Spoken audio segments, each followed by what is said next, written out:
In the book, they refer to passive range of motion as manual controlled motion. So there's that. So you know. This is why I'm giving you the guidance to start with my PowerPoints, and then go to Therex, then Ortho, Physio, you. Heck yeah, I'm gonna poke around there tomorrow tonight. Maybe come up with more stuff for you guys. Yeah, that's what I would stick to. So, lights are weird. No, you guys are gonna go to sleep with them. How's that? Better? Okay, we're gonna start the shoulder today. I've factored in and planned about 3 sessions on the shoulder. Because it's a more complex joint, we got some stuff to do. A lot of diagnoses around the shoulder. I think Therex should be aligning with that. You guys should be wrapping up spine done or pretty soon. It's coming. So today, and you'll see that as the spine stuff, we go through it, again, I've grouped it in a way that makes most sense to me. So we're going to review anatomy, and we're going to talk about fractures today, all of the fractures in and around the shoulder joint. Then we're going to talk about total shoulder arthroplasties, osteoarthritis of the shoulder, and then we're going to talk about instabilities and rotator cuff repair. So to me, we're talking fractures, so bone, hard tissue stuff, then we'll get into soft tissue stuff. It's the way it makes most sense. Hopefully it makes the most sense to you. Okay, so we're going to review the anatomy of the shoulder.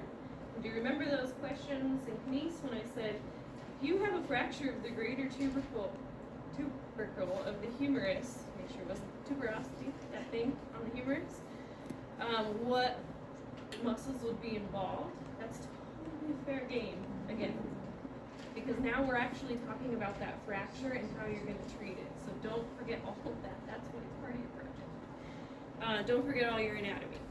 So the shoulder complex provides great mobility for the upper extremity, but it's very unstable.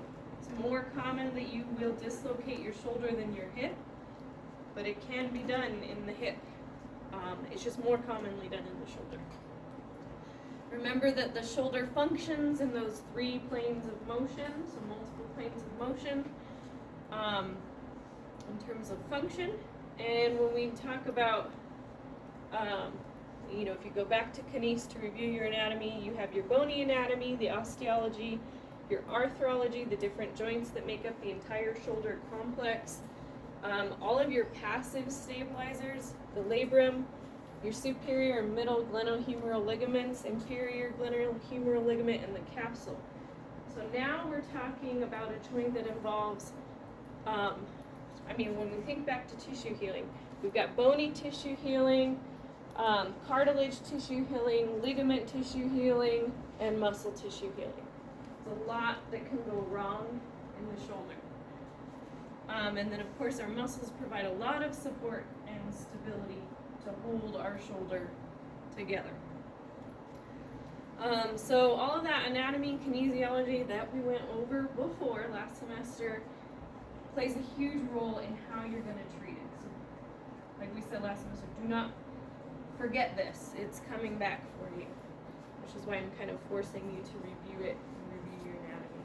And Dr. E's doing anatomy quizzes, right, before each section. So that way you guys are staying on top of this, because understanding the anatomy really guides treatment. And if you're like, I want to do this, and we say, why? You could be like, well, that muscle does this function, and that's what I want. Okay, you know your why, right? You know your reasoning why you're giving that to a patient. So just to review the anatomy, the bones involved in the shoulder joint, of course, the sternum, clavicle, scapula, and there's particularly important areas of the scapula, that glenoid fossa, the acromion, and the coracoid process. And then we're going to talk about that proximal to mid-humerus because it's more related to the shoulder. Distal humerus is the elbow. So just review the joints of the shoulder. So sternoclavicular is which two bones? Clavicle and sternum. Scapulothoracic is not a true joint technically, but it's the scapula as it moves along your rib cage. Acromioclavicular. Acromion of the scapula and the clavicle, and then glenohumeral. Humerus and what? Of the scapula. Remember I had to cover anatomy last week, so of the scapula. All of your shoulder anatomy comes back into play when we're talking about rehabbing the shoulder. If you go back to all of your kines stuff and you're reviewing your anatomy, I like to think of it more in terms of the groups. Like, what muscles are your scapular elevators, your scapular depressors? Because if they're limited, or if we have a limited, we're going to talk about the scapulohumeral rhythm. Okay, well, what muscles of the scapula play a role in that scapulohumeral rhythm that we want to work on? So the way I think about anatomy is more in terms of function, because that comes from kines, because we get patients that are dysfunctional and we have to rehab them back to function, so it tends to flow better in terms of function. They're limited in flexion. Okay, well, what are your flexors? What are we working on for muscle strength of shoulder flexion? So yeah, you want to color code it by action. Remember, I grouped them together when we talked kines. It's just kind of the way that my mind works, because now you see why, having started Therex, when you're giving someone exercises, you want to be able to say, these are my scapular elevators. These are the ones I want to work on in terms of giving exercises. So the big thing for shoulder anatomy is the scapulohumeral rhythm, and that's that 2-to-1 ratio between the glenohumeral joint and the scapulothoracic joint for that normal shoulder flexion or abduction, so the overhead motion. What that means, if you remember, for every 2 degrees of abduction or flexion, the scapula has to upwardly rotate 1 degree. That's when you're like, these are my scapular upward rotators, right? So you can see it's deltoid, upper trap, middle trap, lower trap, serratus anterior that must upwardly rotate the scapula to assist that flexion or abduction. You have to have that upward rotation of the scapula because it gives about 1/3 of the range of motion for shoulder abduction or flexion. You get someone who can only actively flex to about 90-100 degrees, what do you think could be playing a huge role into why they can't lift their arm any higher? The scapula is not upwardly, they're getting jammed up. They're not getting full upward rotation of the scapula. So when we talk treatment, paying attention to the scapular movement is your first course of action. Because if they're limited in flexion, you can go like this all day long with the pulleys, and that's cool, but are they ever going to actively lift that arm all the way up if they don't have that full upward rotation? So generally when we talk treatment, paying attention to the scapula is first. You need that bad boy to move first. Otherwise you're just never going to get end range overhead motion. And about what range of motion do you need to reach that peanut butter in the cabinet? If you're not me, because it's like 180. 120. About 120 to 140 is the range you need to reach functional things overhead. Dr. Martinez, and then you need a step stool. It's like 10 steps up. So, the kinesiology reason that we need our scapulohumeral rhythm, the upward rotation, is because it allows that favorable length-tension relationship of those abductors or flexors. So in order for that scapula to move, it allows the length tension to be right at the top of the bell curve for those muscles when we move. Back to that, that first stuff in kines. It's coming back to haunt you. Just kidding. So today's kind of short. There's not a ton today because there's stuff that I want you to do. I'm going to make it a lab. I told you I was going to, that's why we're down here. We get more, you got to touch each other. It's fun. To really understand it. And there's cool treatment stuff at the end that I wanted to talk about. So let's jump into fractures. We're going to cover the different fractures, and we're going to start talking a little bit of some cool scapular treatment stuff. Scapular fractures. There's two different types of scapular fractures. So first we're going to talk about the scapular body fracture. Usually these are a result of direct severe trauma in order to fracture that scapular body. It's the most common scapular injury, but it usually comes with an injury to something else. So another fracture somewhere else, glenohumeral dislocation. It sits on the rib cage, so if you're fracturing your scapula, usually it's like blunt force trauma, so you could have a pneumothorax.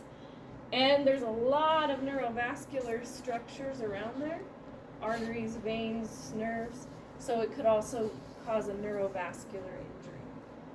You don't usually see just a pure scapular body fracture just by itself with no other injuries to anything else. So, so usually there's a lot of other issues that we're focusing on. We don't typically, it's painful, but it's not usually their primary issue at that time. So, getting a non-union or a malunion of the fracture as it heals is pretty rare. It's just the way that the scapula is built. It's very flat. It's very secure with muscles against your rib cage. It's generally going to heal up on its own. Treatment for it is pretty conservative, especially if there's no other injuries. If there's other associated injuries, you generally tend to follow treatment of those, just understanding that this is also fractured as well. Because those will generally, like a glenohumeral dislocation, will be a much more conservative treatment, or another fracture if they fractured their humerus or they fractured their ribs. It's generally a more conservative treatment than this would be. So, you may fall back on treating the other injuries first. They may immobilize them just in a shoulder immobilizer for a few weeks, depending on how severe the fracture is. And then just putting ice on the area is big treatment. Anytime someone's immobilized, though, what's the number one thing we're doing? Moving the other joints, proximal or distal, to that joint that's immobilized. So in this case, it's pretty proximal. So you're going to do a lot of hand, wrist, and elbow exercises because they can't necessarily move the shoulder while they're immobilized. So a lot of your elbow flexion extension, wrist flexion extension, circles. A lot of the shoulder immobilizers, do we have one? Let's see if we pull them out when we touch. They come with a little ball. So squeezing the little ball is attached right here to the... There's this shoulder. You could have it. Oh, no, that's not. Or just the shoulder. It's not. Yeah. I'll see what we have in the office. But they usually come with an abduction pillow, so we want to hold them in that scapular plane, right? Because that's our functional plane of the shoulder. And then they usually have a little ball that you tell them to keep squeezing. Because if they don't move those peripheral joints, they're going to start getting swollen, and then it's just going to be even harder to move.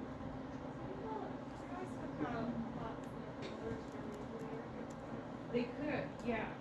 Because if you're not moving that blood flow throughout the extremity, they could. It's more rare in the upper extremity, but it does happen. It's more so that we see that they get a very swollen hand, and then they can't functionally even use that hand. Then that starts to take precedence over this. You're trying to get that hand flowing again and functioning again. So a lot of it has to do with keeping the hand functioning. So usually within that first couple weeks, once the pain and swelling start to subside, we can start some passive range of motion exercises and then progress.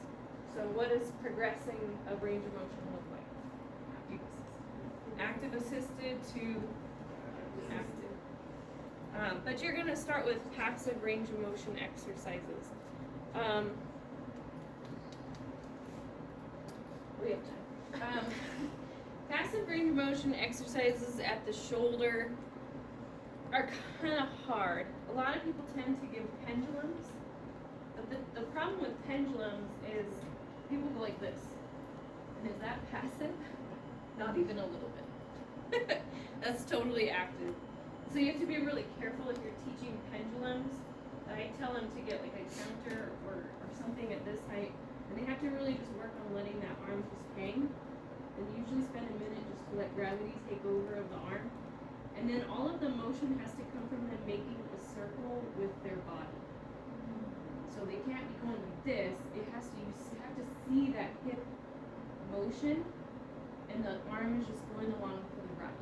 And you have to be really careful that you're watching that they're not going like this. What I like to do. If your shoulder's not moving though, is it moving just enough to like? I mean, yeah, they can get enough to make a circle, but people don't tend to have that mind-body connection to not move their shoulder. So you have to really work with them on just move your hips, let your shoulder go along for the ride. We're not moving the shoulder. You know. Even though we want it to move, we don't want to move it by itself. What I really like, if you're working on flexion passively, you can get them to place it on the table. And this is like one of the few times your patient can sit in the stool. They can just gently scoot the stool back until they feel a comfortable stretch or a comfortable point. Kind of hold it for, depending on what your goal is of doing this range of motion activity, and then they get the power to scoot back in. So again, it's all coming from the body, but it's a little more controlled having the table there. Sometimes some people consider pulleys passive, but I don't. There's a lot of research that shows that even if they are not pulling with the affected arm, it is still activating. So it tends to be more of an active assisted type exercise. So I start at the table and kind of working that way before I get to pulleys. And then when you start into strengthening, you can start with submaximal isometric. So what does that mean? Submaximal. Means they are not pushing with all of their might. They are just starting a push to feel the contraction starting. If you're doing, you're probably going to go through like scapular isometrics specifically in thorax. I know that's what they did last year, but as you get to like the shoulder specifically, they can just use their other hand. Put it here, come in, flex, and extend. And they're not getting movement, but they're starting to fire that musculature using their other hand to keep the motions up.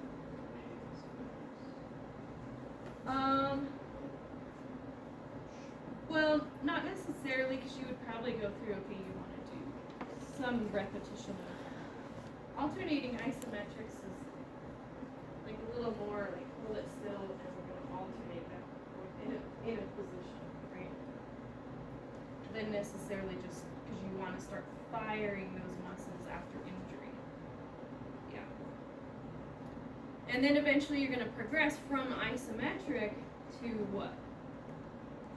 To concentric strengthening. And then from there, in your chronic phase or end phase, eccentric strengthening. With these fractures, they generally say to strengthen within that pain-free range of motion. So you don't want anything to really aggravate or intensify the pain. But to be honest with you, by the time you're getting to strengthening, they should be tolerating the range of motion pretty well. Like you should have gone through passive, be on pulleys doing active, and they should be tolerating it pretty well. Especially with this type of fracture, before you're strengthening. Where's the doodad? Okay. So the other type of scapular fracture is a glenoid neck fracture. So, right, comprising that glenohumeral joint. There's two different types. There's extra-articular, which would be this picture. You see how it's fracturing the glenoid neck, but it's technically outside of where that joint capsule is. So treatment for that is just pretty conservative care, maybe a short period of immobilization, just, ice, pain relief. Once they become out of the immobilizer, working on that passive range of motion. So now that we're really starting into the, I don't want to say meat and potatoes, the spine is kind of its own dealio, and we treat that a lot. We see a lot of spine patients. But our other joints, shoulder, elbow, wrist, hip, knee, ankle, tend to follow a very similar pattern of treatment. Passive range to active assisted to active, isometrics to concentric to eccentric. If they're athletic, you'll do your plyometrics, at that end phase. So you can start to write that down, and you're gonna see a lot of repetition when we talk about treatment. Post-injury and post-surgical treatment, it's gonna be very repetitive. So, kind of just make note of that. Usually, this heals up at about 6 weeks with just conservative treatment. However, if you get a gnarly fracture like this one that goes right through the glenoid fossa, so it's in the joint now, treatment's going to change. If they test this patient and there's a lot of instability at the glenohumeral joint, they're going to do surgery. So if there's no instability, they test it feels pretty stable even with all of this, then they'll just immobilize it and we'll follow that same plan.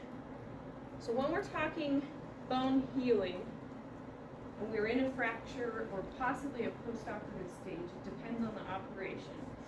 When they're immobilized, in terms of bone healing, fracture healing, we don't mobilize it. They're immobilized because they want that bone to start to show evidence of healing. They'll give us the all clear to start passive range of motion when they're seeing that initial evidence of healing. And then they'll give us the all clear for resistance at the 6 to 8 week mark when they see, strong healing of the bone. So if your fracture patients are immobilized because of a fracture healing, we generally don't take them out.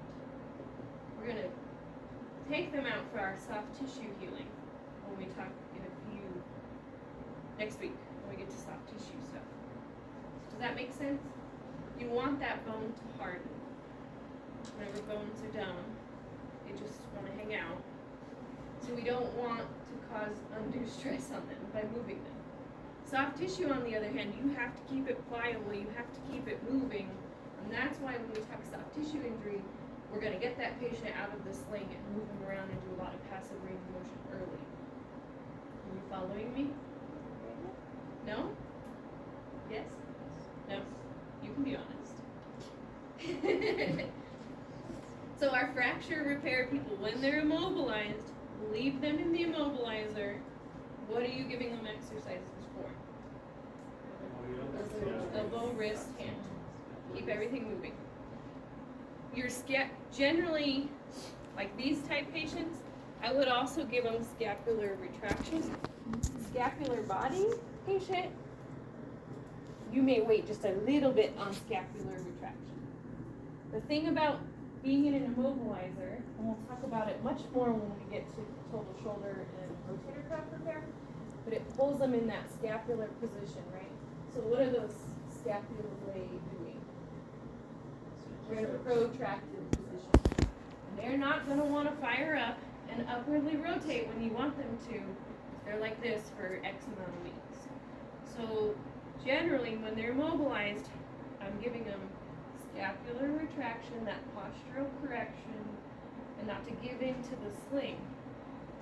But like I said, the scapular body patient is like, they might not like that at first, because the fracture is right there where your retractors are attaching.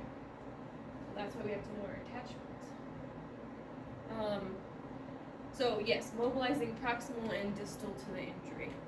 If there is instability, they test the shoulder and it feels pretty unstable, plus they have this gnarly fracture, they're gonna repair it. So they're gonna go in and put an intramedullary nail, an IM nail, or a screw or something to hold the pieces together. Well, now we're gonna follow post-op rehab, because they've had an operation. They're gonna be immobilized. They may or may not be allowed to, because this fracture is stable. Why is this fracture stable? They stabilized it. They screwed it together. The pieces should not be moving. So this patient, you may be allowed to start passive range outside of the sling much earlier than one that has not had a surgery. So you'll start the passive range of motion, make sure your scapular retraction, elbow, wrist, hand. At about 2 to 3 weeks post-op, you can start passive range of motion into flexion, abduction, and external rotation. Okay? You generally want to wait that 2 to 3 weeks to make sure everything's nice and secure. But again, by the time they see us, it's generally in that time frame. And then you can progress to stretching and resistance exercises at 6 to 8 weeks post-op. Why do you think 6 to 8 weeks is go time frame with a lot of patients with bone injuries? That's like the remodeling stage? That's usually when we see that good evidence of bone healing. We're now in the remodeling phase. So all of that new bone cells, collagen, it's all laid down. We've brought the pieces back together. So now we can remodel that tissue and really begin to give it the stresses it needs. So that takes about 6 to 8 weeks. Now if you have patient who's a smoker, it's going to take longer than that. We're talking 10 to 12. But they usually have a 6-week follow-up with the surgeon. They're going to do an x-ray and they're going to give us the go-ahead. We have good evidence of healing, we're good to go. So the next one is clavicle fractures. These are a result of direct or indirect trauma. Does anyone remember what a foosh is? Fall on an outstretched hand. Or a blow to the point of the shoulder. It's a lot less common to have like a direct, like karate chop injury that causes it to fracture, but usually it's a fall or a blow to the end of the shoulder and it buckles at about midpoint.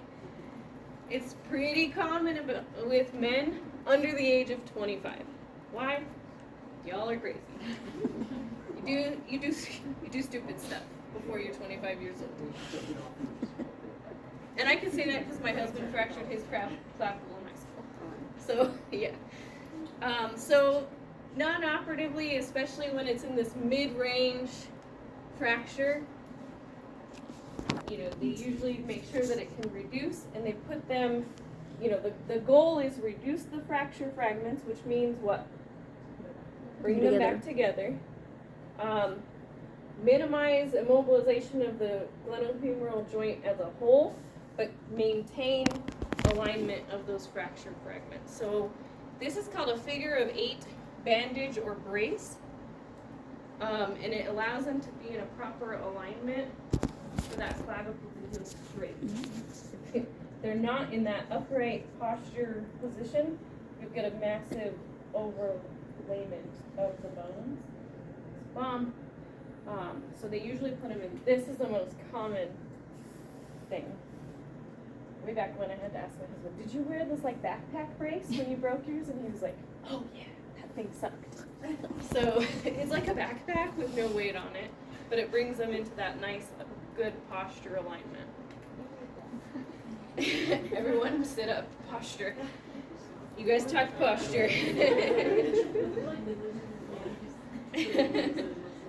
You know what's funny? Like, we're so big on posture, but when you're in PT or PTA school, it's like the worst classrooms for like studying. I mean, they're great for like techniques, but trying to write on these tables sucks.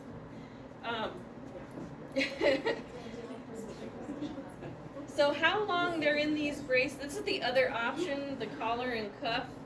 But again, do you see how much the collar and cuff and the sling, do you see how that brings them in that like protracted forward position?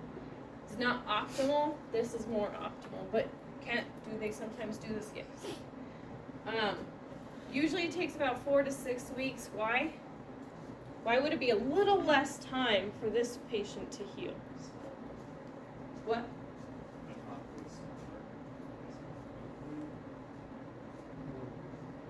What's the age of this patient? They're a younger patient. So they usually will heal in that 4 to 6 weeks range. So they're in this. You want to maintain that hand, elbow, wrist, active range of motion. You can do some resistance at the elbow and hand. I would begin your isometrics as long as it's not painful. So you can start isometrics at the scapula, of the glenohumeral joint, because you're not actively moving it, but you're keeping those muscles firing.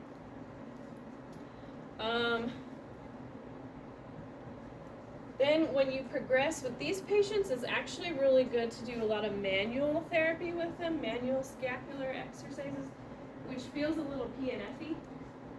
That's a word. Before you really get into like open chain strengthening, because that's much more stressful along the clavicle than you manually moving them. And that's the one thing we're going to talk about today. So, however, when you are working in terms of your passive range, active, assistive, active, you should not progress elevation beyond 50 to 70 degrees until 4 weeks. So that's a precaution you should know. Even if you're doing passive, you don't really want to pass that 50 to 70 degrees depending on the orthopedist or the fracture until after 4 weeks. That's not a lot of movement, even passively, but that just really helps that clavicle to heal back up. Once they see it's healed, you can really progress the elevation, and the PRE is progressive resistive exercise. So you're progressing your isometrics to concentric to eccentric. What does that look like? We should be covering that there in a minute. The other type of clavicle fracture is a distal clavicle fracture. So this sits out closer to the shoulder. These fractures tend to undergo an ORAF because it generally leads to instability at the shoulder. So it's closer to the joint. And it generally doesn't align very well, even with that backpack dealio. So this would be an IM pin, an intramedullary pin, or they could do a plate on top with screws. Either way, it's all pretty gnarly. But those are the treatment options for the distal clavicle fracture. Yeah? This is the last one we have to cover, is the proximal humerus fractures. Usually it's direct trauma or a Fuchs injury that fractures the humerus. So there's different classifications of the different fractures. So a one-part fracture